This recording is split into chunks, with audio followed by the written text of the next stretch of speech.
My dear students, firstly, I would like to welcome you all on behalf of Don Bosco PU College. Let me introduce myself to you all. Myself, Nazia Nadim.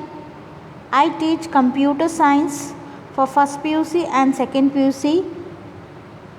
Let us start the session. This session, we will be discussing a topic called software concepts.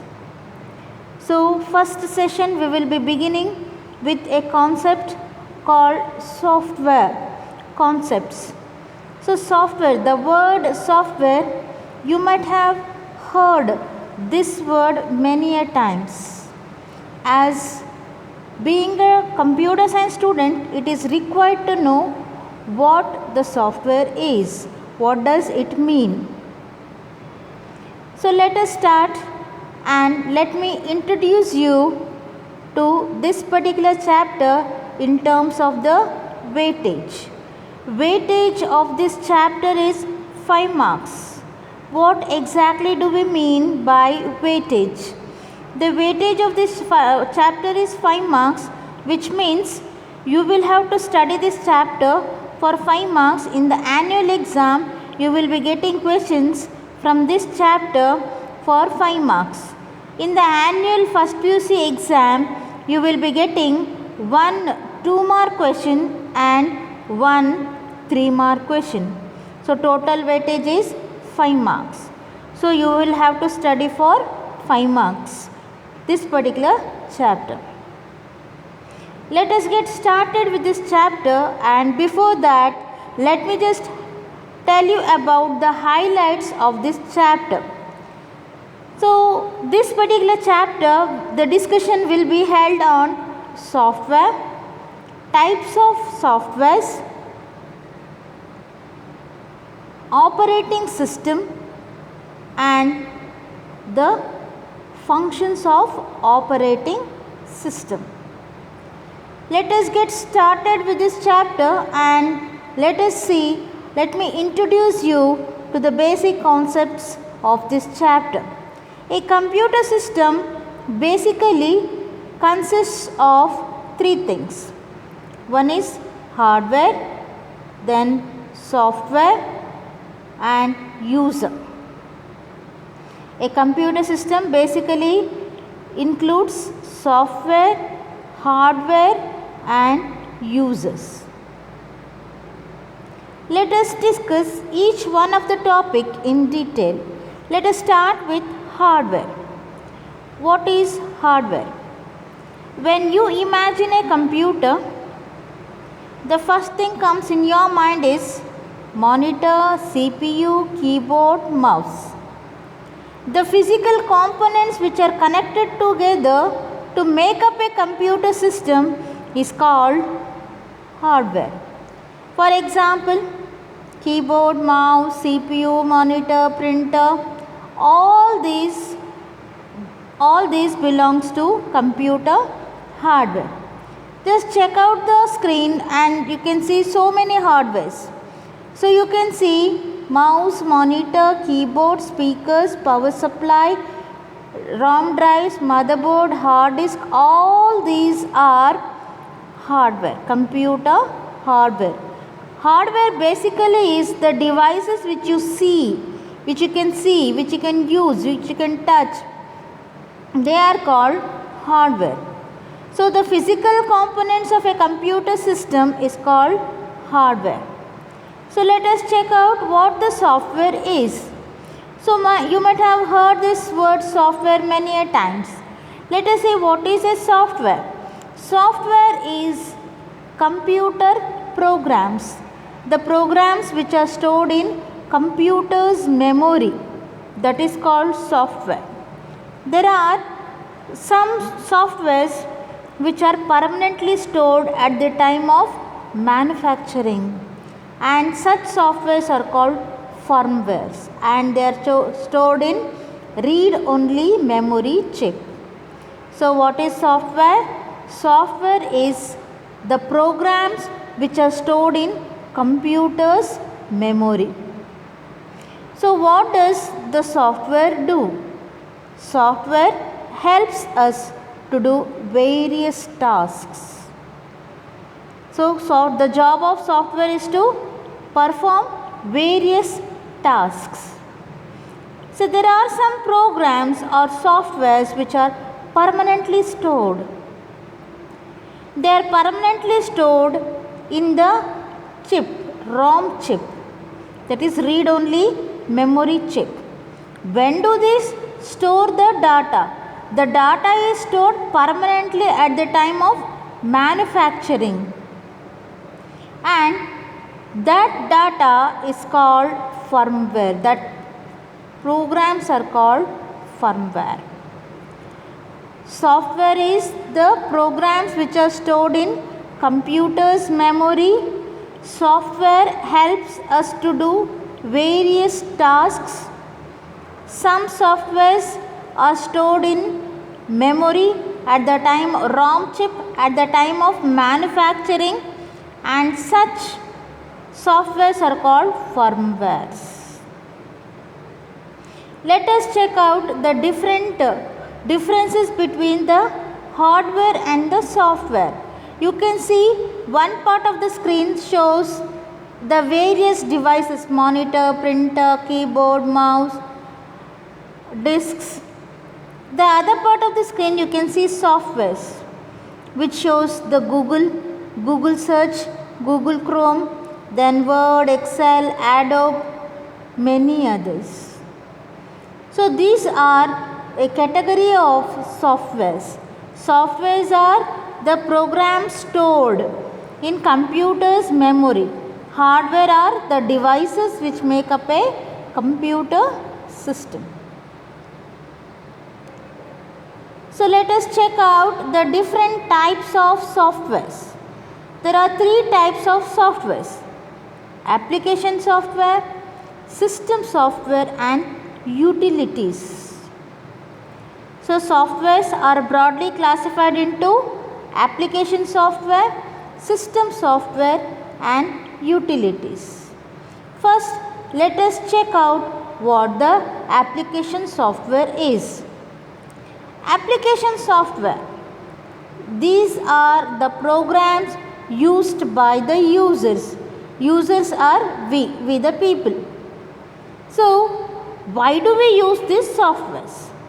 So, we use these softwares to perform various tasks.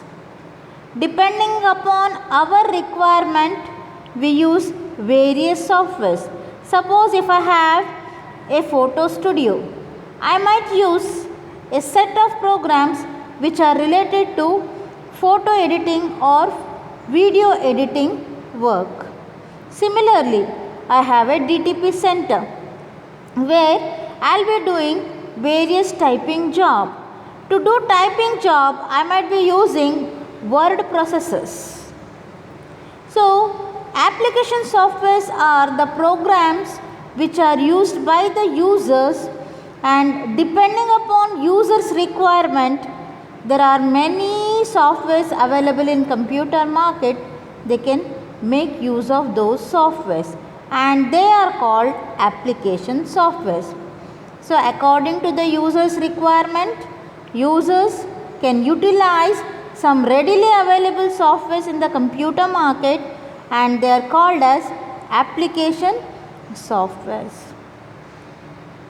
The application softwares are used by the users for what? For various purposes. For example, word processor, accounting software, database, spreadsheet, etc. Some users may be using computers to maintain accounts. To maintain accounts, they may be using Tally. So you might have heard this word very often, app. I downloaded this app, I downloaded that app. What app is? App is nothing but application software. What does app will help you to do? So app will help you to do various tasks. So you will be able to do various tasks using those apps. One app may help you to record a video and edit. Another app may help you to edit the photos, add special effects. App means application software. So application software are the softwares which are used by the users, that is we, for various purposes. Let us continue with the next topic, that is system software. So let us see what the system software is. Some programs are used by the computer system itself. See, we users use some program to do some tasks, but system programs or system software, it is used by the computer system itself. So system software are the softwares which are used by the computer system itself. Why does a computer also requires some programs? In order to perform its operations for its proper functioning, computer system also requires some softwares. They are called as system softwares. Some programs are used by computer system itself for its proper functioning, and such software is called system software. So system software includes operating system, language translators, loaders, linkers, etc. So whenever you switch off your phone and when you turn it on, you will get a message saying powered by Windows, powered by Android. So what are these Android, Windows? They are the examples of system software. System software will help us to use that device effectively. So it makes the device usable. Likewise, there are many other system softwares which are used. Next comes another category of softwares, that is utilities. So what are utilities? So you might have heard this word. A virus has affected a computer, so it's not working. So virus is malicious program which will corrupt the data.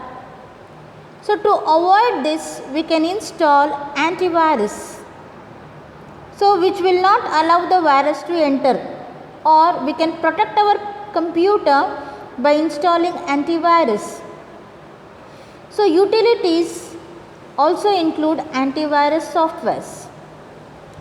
So generally utility software, it is like a maintainer of the computer resources. So they are the softwares which makes our computer to run and do tasks smoothly. So they help us to maintain and manage the resources. So utilities are the useful pieces of software which keep our computers run smoothly. They include security software, that is antivirus and firewalls. They also provide some softwares to maintain our storage devices. They also helps or give information about the files and the different status of computers. So utility software is a system software which is designed to analyze, configure, optimize and to do different maintenance activities. So the utility software includes antivirus, file managers, disk cleaners. Antivirus, which will protect our computer from various viruses. File managers, which will help us to store and maintain our files or information. Disk cleaners, which will help us to maintain our storage devices. Disks, hard disks, and other disks. So this is about utility software. So utility software includes disk maintainers, registry cleaners, screen savers and also virus scanners.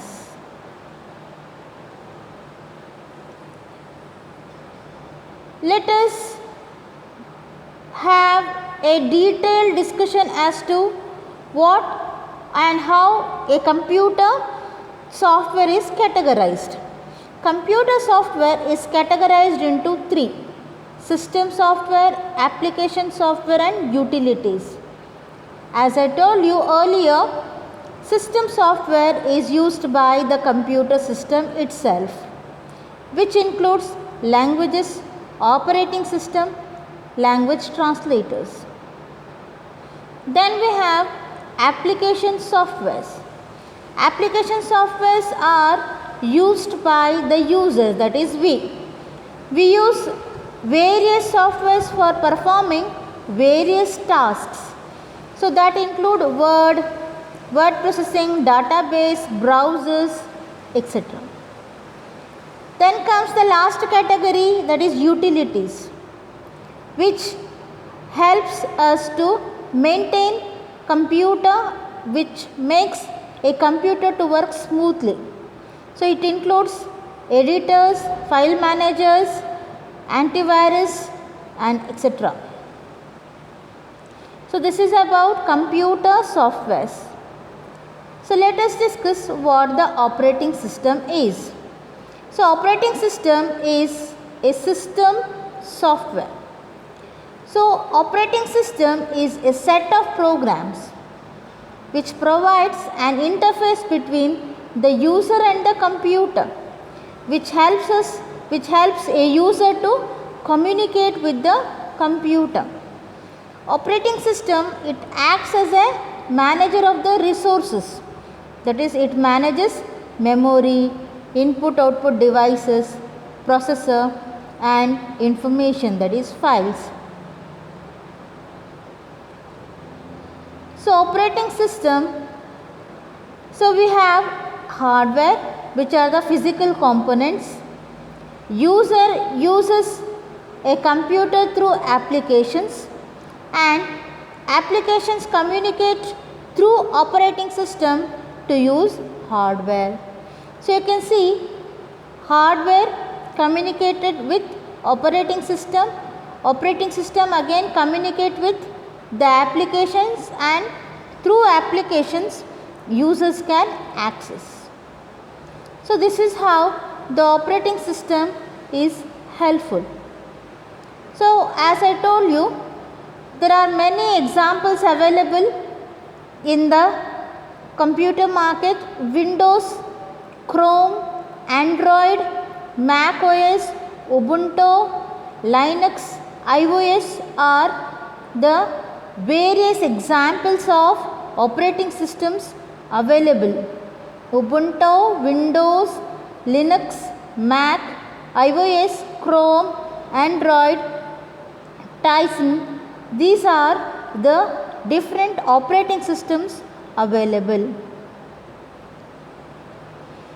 So let us, as discussed earlier, so operating system, it acts as an interface between a user and a computer.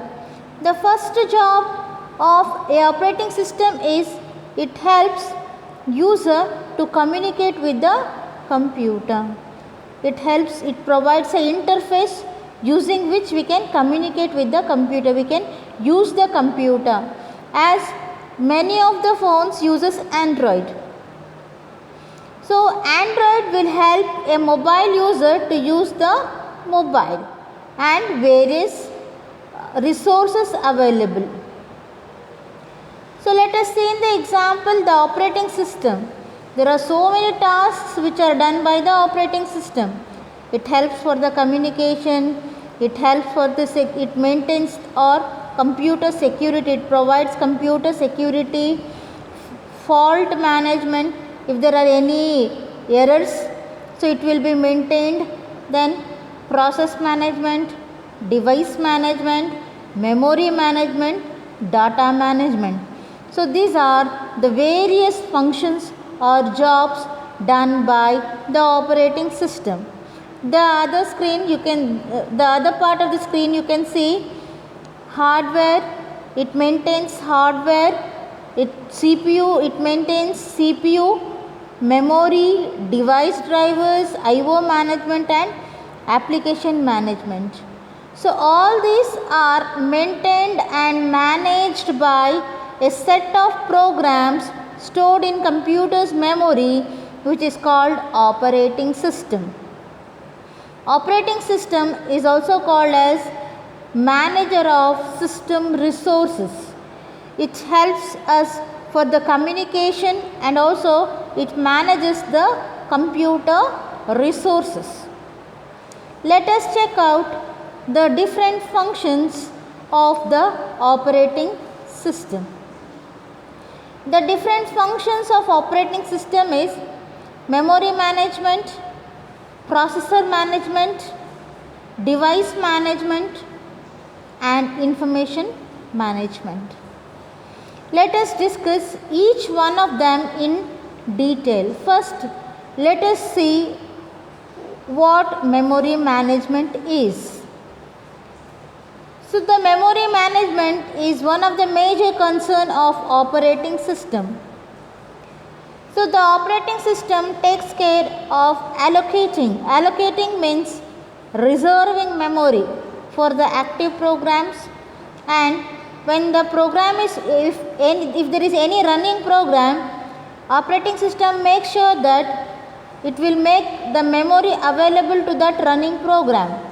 Once the running program is stopped, it automatically makes sure that the reserved memory is released or it frees the used memory.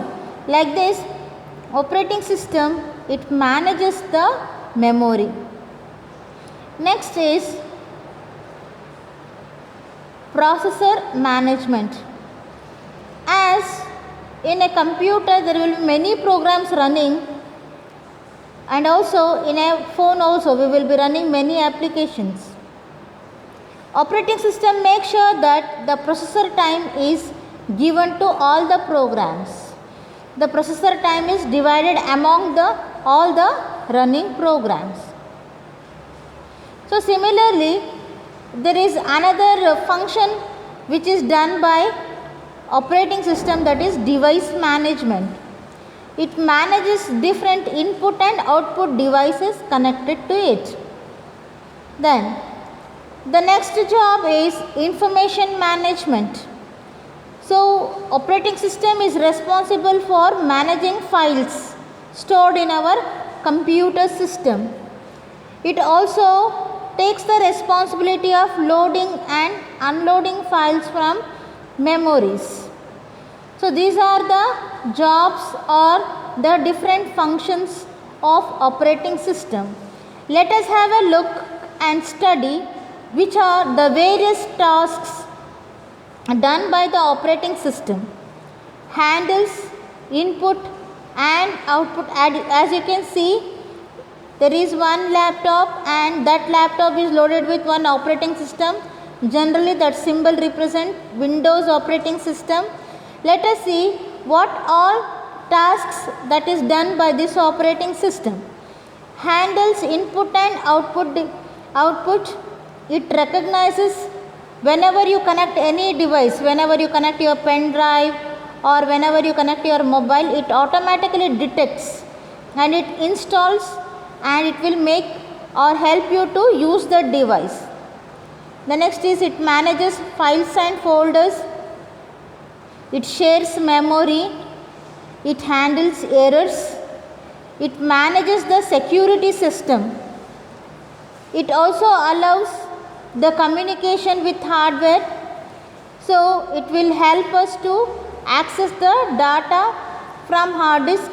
It loads and runs the other application. So these are the various tasks which are done by the operating system. My dear students, hope you have understood this topic.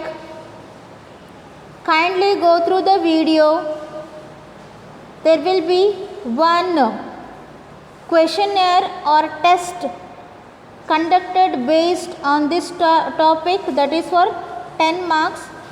Kindly all of you attend the test and check your understanding, how much you have understood this chapter.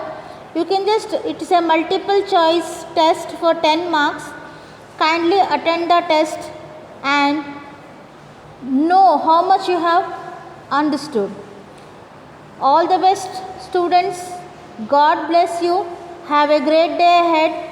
Thank you for patience listening. Thank you all.